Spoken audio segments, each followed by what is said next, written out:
Apakah kalian sadar bahwa kebangkitan Nusantara sedang terjadi saat ini? Ataukah kalian sudah bisa merasakannya?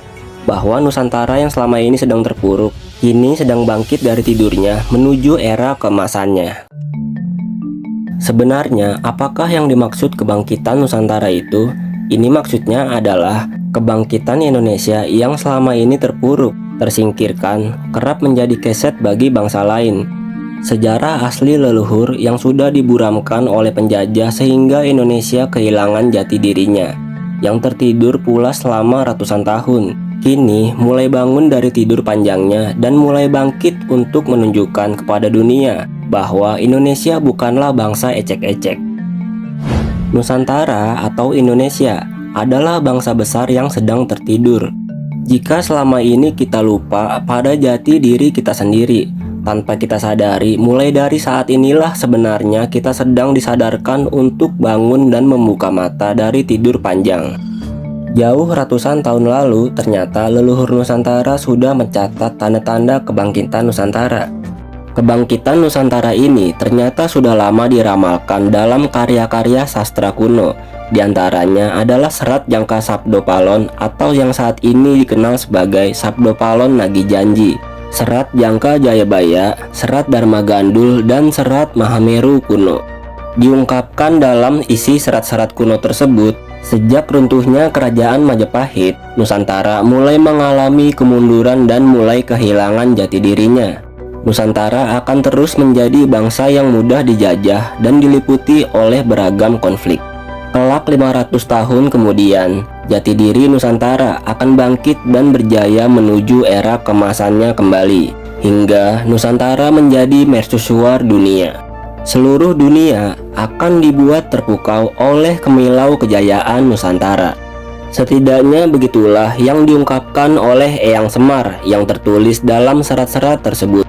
Eyang Semar merupakan sosok gaib yang sangat dihormati di tanah Jawa. Beliau telah diutus turun ke bumi untuk menjadi pamomong para kesatria. Sekarang mari kita hitung berdasarkan tahunnya. Dalam serat tersebut diungkapkan Nusantara akan bangkit setelah 500 tahun dari runtuhnya Majapahit. Sejarah Majapahit sendiri benar-benar mengalami keruntuhan pada tahun 1527 setelah diserang kerajaan Demak di bawah pimpinan Sultan Trenggana. Maka era keemasan kebangkitan Nusantara setelah 500 tahun dari keruntuhan Majapahit yaitu dimulai dari abad ini.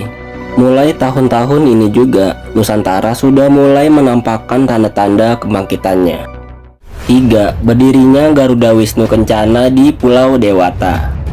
Dalam serat Mahameru kuno juga disebutkan pertanda yang pas dari kejadian di Indonesia akhir-akhir ini, yaitu berdirinya Garuda Wisnu Kencana di Pulau Dewata atau Bali. Dan hal ini tertulis jelas dalam serat kuno tersebut sebagai berikut. Ingat, berdirinya Garuda Wisnu Kencana di Pulau Mahadewa akan mengawali tonggak dunia Nusantara telah lahir kembali. Pulau Mahadewa ini banyak ditafsirkan sebagai Pulau Bali, karena julukan Pulau Bali memang Pulau Dewata. Patung Garuda Wisnu sendiri selesai dibangun pada tahun 2018, tepat di bawah kepemerintahan Joko Widodo. Kebetulan atau bukan? Ingat, di dunia ini tidak ada yang namanya kebetulan, karena semuanya sudah tertulis di Lauhul Mahfuz dan sudah direncanakan oleh Yang Maha Kuasa. 4. Dibubarkannya HTI dan FPI sebagai penanda pemberantasan terhadap ideologi asing.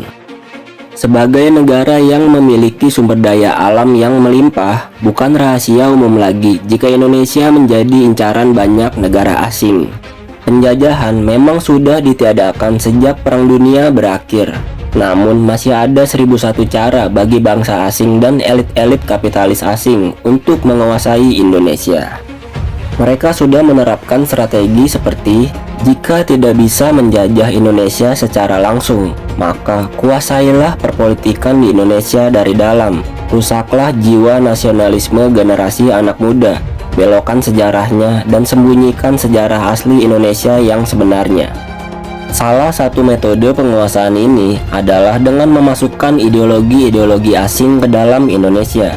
Ideologi khalifah kebetulan menjadi ideologi senjata yang coba dimasukkan